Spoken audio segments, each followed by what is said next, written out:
గడపకి మంచిగా పసుపు కుంకుమలు పెట్టుకుంటేనే నాకు పూజ చేసినట్టు వంటలు చేయడం ఇప్పుడే నేర్చుకుంటున్న వాళ్ళకి ఒక మంచి టిప్ అనే 2 బల్లలు ఉన్నాయి ఫొటోస్ వెనకాల. నాకైతే ఉంటది కదా సామెత, చిత్తం శివుని మీద భక్తి చెప్పుల మీద ఇంకా అట్లా హలో అందరికీ, అందరూ ఇలా ఉన్నారు. నేనైతే చాలా చాలా బాగున్నాను.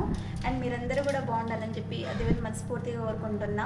సో ఈరోజు అయితే శ్రావణ శుక్రవారం కదా, శ్రావణ మాసంలో వచ్చే తొలి శుక్రవారం కాబట్టి ఇంట్లో పూజ అయితే చేసుకుంటున్నాను. సో ఈ వ్లాగ్లో ఏంటంటే నేను ఇంట్లో ఎలా పూజ చేసుకుంటున్నాను ఏంటి అనేది చూపిస్తాను. వీడియో మాత్రం చివరి వరకు చూడండి. మాత్రం లైక్ చేసి సబ్స్క్రైబ్ చేసుకోవడం మాత్రం మర్చిపోవద్దు. సరే మరి లేట్ చేయకుండా వీడియోలోకి అయితే వెళ్ళిపోదాం.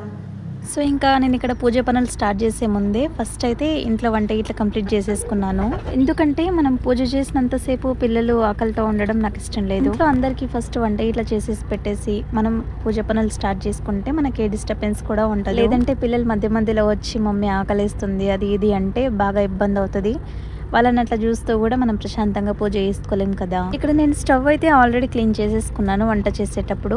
బట్ వాటర్తోనైతే కడగలేదన్నమాట. మనం ఎంత నీళ్ళు జల్లి తుడుచుకున్నా కానీ కడిగితే ఆ నీట్నెస్ అనేది వేరే ఉంటుందని నా ఫీలింగ్. సో ఇప్పుడు నేను ఏంటంటే పూజ చేసుకుంటున్నాను కాబట్టి దేవుడికి నైవేద్యం అదంతా కూడా స్టవ్ పైన ఉండాలి కదా. మనం ముందు రోజు కానీ ఇంకెప్పుడైనా నాన్ వెజ్ ఇట్లా కుక్ చేసుకుంటాం కదా స్టవ్ పైన. ఇంకా కిచెన్ ప్లాట్ఫామ్ అంతా ఒకసారి సబ్బుతో రుద్దేసి వాటర్తో నీట్ గా కడిగేసుకున్నాం అనుకోండి, కిచెన్ అంతా క్లీన్ గా ఉంటది అండ్ మనసుకు కూడా ప్రశాంతంగా ఉంటుంది. సో ఇక్కడ నేనైతే స్టవ్ స్టాండ్స్ అయితే తోమేసుకుంటున్నాను అనమాట.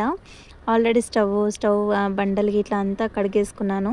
ఇవి ఒకటి కడిగేసుకున్నాను అనుకోండి ఇంకా అంత నీట్గా అయిపోతుంది. ఇంట్లో మన ఆడాలకి నీట్నెస్ పిచ్చి ఏంటో కానీ ఇక్కడ కొంచెం టైం దొరికినా కానీ ఇంట్లో ప్రతి వస్తువుని తోమి అరగ్గొట్టేస్తాం కదా. సగం సామాన్లు మనం తోమేసి అరగ్గొట్టేసి ఉంటాము. అమ్మయ్య కాసేపటి కష్టం తర్వాత కిచెన్ అంతా క్లీన్ అయిపోయింది. కిచెన్ అంతా ఒకసారి క్లీన్ అయిపోయిన తర్వాత చూస్తే అంతసేపు కష్టపడి క్లీన్ చేసింది అంతా మర్చిపోతాం. నేనైతే ఇల్లు నీట్ గా సర్దుకున్న తర్వాత ఎన్నిసార్లు చూసి మురిసిపోతూ ఉంటాను. ఇల్లు సర్దుకోవడానికి పెద్దగా టైం ఉండదు, కాస్త టైం ఉన్నా గానీ ఇంటిని శుభ్రంగా పెట్టుకోవడానికి ట్రై చేస్తాను. పనులు అయిపోయిన తర్వాత ఫ్రెష్ అప్ అయిపోయి నేను ఇంటి బయటకు వచ్చి సూర్య నమస్కారం అయితే చేసుకుంటాను. అయితే ఇది నాకు ఈ మధ్యనే అలవాటు చేసుకున్నాను అనమాట. స్నానం చేసిన తర్వాత సూర్య నమస్కారం చేసుకుంటే చాలా మంచిదంట. నేను ఆ విషయం తెలుసుకున్న దగ్గర నుంచి సూర్య నమస్కారం నా డైలీ లైఫ్లో ఒక భాగం అయిపోయింది అనమాట. ఇంకా సూర్య నమస్కారం చేసుకుని వచ్చి స్టవ్కి అయితే బొట్లు పెట్టేసుకున్నాను. ఫస్ట్ అయితే నైవేద్యం వండుకుంటున్నాను అనమాట. నేను ముందే నైవేద్యం వండి పెట్టేసుకున్నాం అనుకోండి, ఒక పక్క నైవేద్యం చల్లాడుతూ ఉంటుంది, ఇంకో పక్క మనం పూజ పనులు అయితే చేసుకోవచ్చు. ఎప్పుడైనా సరే అన్నంలో బెల్లం వేయాలి, బెల్లం తురమడానికి అయితే చాలా టైం పడుతుంది కదా. అందుకే నేనైతే ఏం చేస్తాను అంటే ఇట్లా రోకల్ బండ ఉంటది కదా, ఆ రోకల్ బండతోని ఆ బెల్లం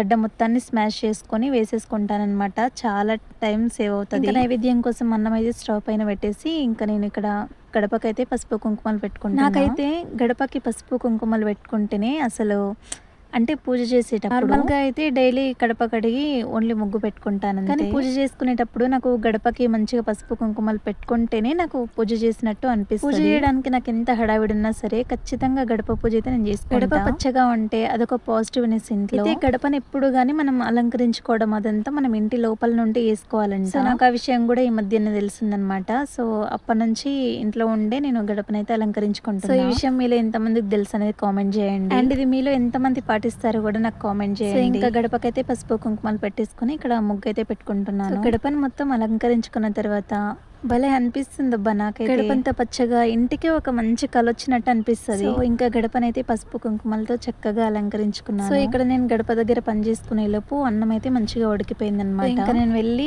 అన్నంలో బెల్లం అయితే కలిపేసుకుంటాను. ఎప్పుడైనా మనం ఇట్లా బెల్లం అన్నం ఇట్లా వండుకునేటప్పుడు అన్నం మొత్తం కుక్ అయిన తర్వాతనే మనం బెల్లం అనేది యాడ్ చేసుకోవాలి రైస్ లో. మనం ముందే గనక బెల్లం వేసినాం అనుకోండి అన్నం సరిగా కుక్ అవ్వదు అనమాట. ఐ థింక్ ఇది అంటే వంటలు చేయడం ఇప్పుడే నేర్చుకుంటున్న వాళ్ళకి ఒక మంచి టిప్ అనే చెప్పాలి. మనం పాలు యాడ్ చేసుకోవాలన్నా లేదంటే ఇట్లా బెల్లం యాడ్ చేసుకోవాలన్నా రైస్ అనేది కుక్ అయిన తర్వాతనే మనం ఇవన్నీ యాడ్ చేసుకోవాలి. ఇంకా ఆల్మోస్ట్ నైవేద్యం అయితే అయిపోవచ్చు. ఇంకా నేను పూజకు అన్ని సిద్ధం చేసుకునే లోపు నైవేద్యం అయితే కొంచెం చల్లారుతుంది. అంటే దేవుడికి ఎప్పుడు వేడివేడిగా నైవేద్యం అయితే పెట్టొద్దండి. మనం ఎలాగైతే వేడివేడివి తినమో సో అట్లా దేవుడికి కూడా అట్లా వేడివేడివి కాలేవి పెట్టొద్దంట. అవి కొంచెం చల్లారిన తర్వాతే పెట్టుకోవాలంటే ఎప్పుడైనా. అందుకని చెప్పేసి ఎప్పుడైనా దేవుడికి నైవేద్యం ప్రిపేర్ చేయాలంటే ఫస్ట్ నేను ప్రిపేర్ చేసి పెట్టుకుంటాను, ఆ తర్వాత అన్ని పూజ కోసం సిద్ధం చేసుకుంటాను. సో ఇంకా ఆల్రెడీ ఫ్లవర్స్ అయితే తెంపుకొచ్చి పెట్టాను అనమాట. అండ్ ఇక్కడ దీపారాధన కోసం సామాన్ అంతా తొమ్మేసి పెట్టుకుంటున్నాను అనమాట. ఫస్ట్ దేవుడి పటాలు అయితే శుభ్రం చేసి చాలా రోజులు అవుతుంది అనమాట. అందుకే ఇక్కడ దేవుడి పటాలు అయితే శుభ్రం చేసుకుంటున్నాను అనమాట. నేను ఇక్కడ పటాలు క్లీన్ చేద్దామని చెప్పేసి తీసాను అనమాట ఫొటోస్ తీసిన తర్వాత చూస్తే ఫుల్ షాకింగ్. చూసారు కదా మీరే 2 బల్లలు ఉన్నాయి ఫొటోస్ వెనకాల. నాకైతే ఒక్కసారిగా దిమ్మ తిరిగిపోయింది.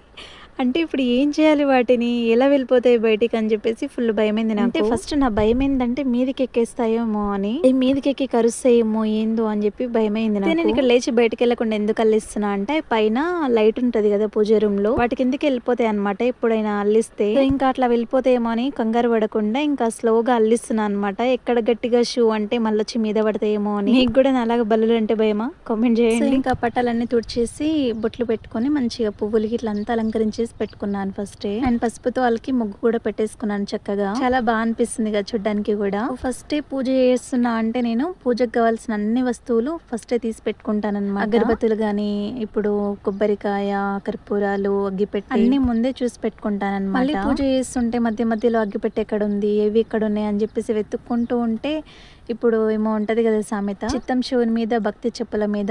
ఇంకా అట్లా ఉండొద్దు అని చెప్పేసి ముందే అన్ని రెడీ చేసి పెట్టుకొని ఇంకా దీపారాధన అయితే చేసుకుంటాను నేను. సో అందరూ ఏంటంటే శ్రావణ శుక్రవారం అంటే అమ్మవారి ప్రతిమ పెట్టుకొని చక్కగా చీర కట్టించి అట్లా పూజ చేసుకుంటున్నారు కదా, వాయినాలు ఇట్లా ఇచ్చేసి. కూడా అట్లా చేసుకోవాలని పూజ చాలా ఇష్టము. ఎప్పటికైనా లైఫ్ లో ఒక్కసారైనా నేను అట్లా చేసుకోవాలి, కానీ నాకు ఇప్పుడు ఆ వీలు అనేది లేదనమాట. సో నాకు వీలైనంతలో నా సాయశక్తులా నేను ఇట్లా ఇంట్లో మామూలుగా అయితే పూజ చేసుకుంటున్నాను. మనస్ఫూర్తిగా చేతులెత్తి మొక్కితే, ఆమె మీద నమ్మకం ఉంచితే ఆమెని మనల్ని వెన్నంటే ఉండి నడిపిస్తుందని చెప్పి నాకు ఒక నమ్మకం. అదే నమ్మకంతో భక్తితో ఇలా పూజ అయితే చేసేసుకున్నాను. శ్రావణ మాసంలో వచ్చే తొలి శుక్రవారం కాబట్టి మాకు ఇంటి దేవుళ్ళు ఉన్నారనమాట. సో వీర నాగమ్మ తల్లి, ఎల్లమ్మ తల్లి, సో వాళ్ళ కోసం కూడా నేను పూజ అయితే చేసుకున్నాను. బెల్లమన్నంతో పాటు పచ్చి పులుసు చేసి మా దేవునికి నైవేద్యం అయితే పెట్టుకుంటాం అనమాట. నా శ్రావణ శుక్రవారం పూజ ఇలా అయితే సింపుల్ గా అయిపోయింది. పూజ అయితే చాలా ప్రశాంతంగా మంచిగా అయింది. శ్రావణ శుక్రవారం పూజ మీరు ఎలా చేసుకున్నారు? వీడియో అయితే ఇంతవరకు చూసినందుకు thank you so much. Next వీడియోలో కలుద్దాం. బాయ్.